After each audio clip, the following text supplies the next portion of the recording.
को त्यो confusing interval सबट्र्याक्सन।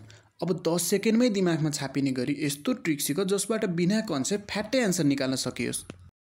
So हामीले चाहिँ यस्तै प्रकारका क्वेसनहरूलाई देख्न सक्छौँ है। अब यस्तो क्वेसन दिएको हुन्छ र हामीलाई के भनेको हुन्छ भन्दाखेरि a माइनस b अथवा b माइनस a निकाल्नको लागि दिएको हुन्छ हैन। अब सुरुमा a माइनस b निकाल्नको लागि हामीलाई मेनली दुईवटा कुरामा फोकस गर्नुपर्छ कि a माइनस b निकाल्नको लागि। फर्स्ट भनेको a को स्टार्टिङ पोइन्टलाई ब्र्याकेट चेन्ज नगरिकन जस्ताको तस्तै राख्ने। एकचोटि टिपिहालौँ है, सजिलो हुन्छ। स्टार्टिङ पोइन्टलाई जस्ताको तस्तै राख्ने।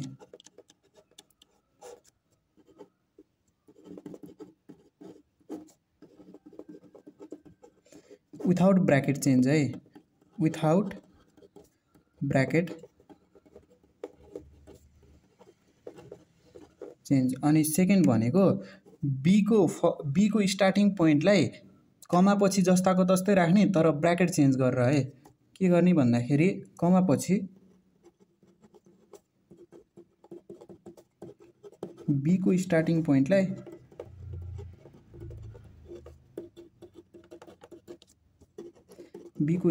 पोइन्टलाई राख्ने विथ ब्र्याकेट चेन्ज है, विथ ब्र्याकेट चेन्ज। अहिले इक्जाम्पल हेरेपछि राम्रोसँग बुझ्न सक्नुहुन्छ हजुरहरूले। अब त्यसपछि यसै गरी a माइनस b लाई यसरी गर्न सकिन्छ भने अब b माइनस a पनि यसै गरी नै गर्ने हो, तर अलिकति चेन्ज छ है त्यसमा। b माइनस a गर्नको लागि फर्स्टमा के कुरा गर्नुपर्छ भन्दाखेरि a को इन्डिङ पोइन्टलाई राख्ने जस्ताको तस्तै राख्ने, तर a अगाडि हुँदाखेरि b को ब्र्याकेट चेन्ज भयो भने b अगाडि हुँदाखेरि a को इन्डिङ पोइन्टमा भएको उसको ब्र्याकेट चेन्ज हुन्छ के। अब a को इन्डिङ पोइन्टलाई जस्ताको तस्तै राख्ने।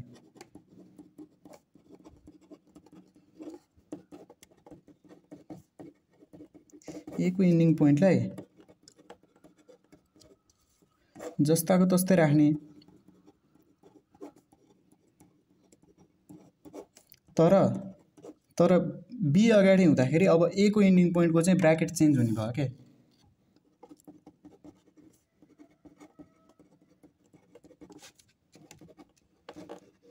अब त्यसरी अर्को कुरा के भन्दाखेरि अब कमा पछि b को इन्डिङ पोइन्टलाई जस्ताको तस्तै राख्ने विथआउट ब्र्याकेट चेन्ज है। अब a को इन्डिङ पोइन्टको ब्र्याकेट चेन्ज गर्ने, तर b अगाडि हुँदाखेरि b को इन्डिङ पोइन्टको चाहिँ ब्र्याकेट चेन्ज गर्नु पर्दैन के। यो इक्जाम्पल हेर्दाखेरि राम्रोसँग बुझ्न सक्नुहुन्छ हजुरहरूले है। b को इन्डिङ पोइन्टलाई कमा पछि b को इन्डिङ पोइन्टलाई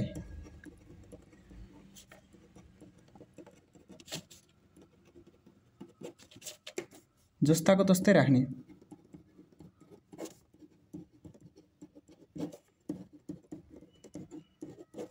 विथ सेम ब्र्याकेट है, ब्र्याकेट चेन्ज गर्न पर्दैन, विथ सेम ब्र्याकेट।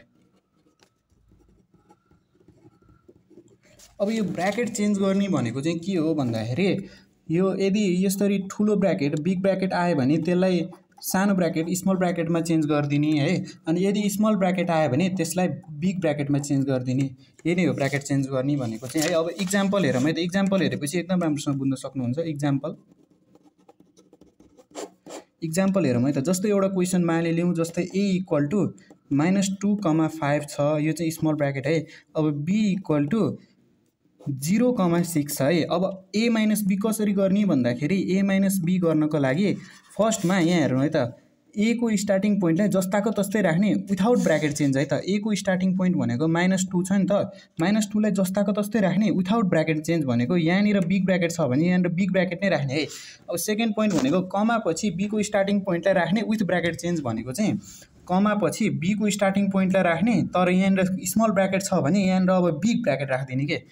यसरी एकदम सिम्पल वेमा गर्न सकिन्छ, यसलाई कुनै कन्सेप्ट बुझ्न पनि पर्दैन है। अब जस्तै b माइनस a पनि गर्न सकिन्छ। b माइनस a गर्नको लागि के गर्नुपर्छ भन्दाखेरि a को इन्डिङ पोइन्टलाई जस्ताको तस्तै राख्ने तर विथ ब्र्याकेट चेन्ज है। a को इन्डिङ पोइन्ट भनेको यहाँ के छ भन्दाखेरि यहाँनिर a को इन्डिङ पोइन्ट भनेको के छ भन्दाखेरि 5 छ नि त, जस्ताको तस्तै राख्ने तर विथ ब्र्याकेट चेन्ज भने यहाँनिर स्मल ब्र्याकेट छ भने अब यहाँनिर बिग ब्र्याकेट राखिदिनु पर्यो है। अब सेकेन्डमा के गर्ने भन्दाखेरि कमा पछि b को इन्डिङ पोइन्टलाई जस्ताको तस्तै राख्ने विथ सेम ब्र्याकेट भनेको छ नि त, त्यही भएर कमा पछि b को इन्ड पोइन्टलाई जस्ताको तस्तै राख्ने विथ सेम ब्र्याकेट।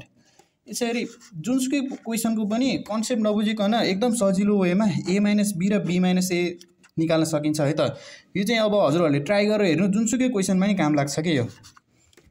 अब कन्सेप्ट पनि बुझ्नु पर्दैन, एकदम ट्रिकको युज गरेर जुनसुकै क्वेसन पनि सल्भ गर्न सकिन्छ है।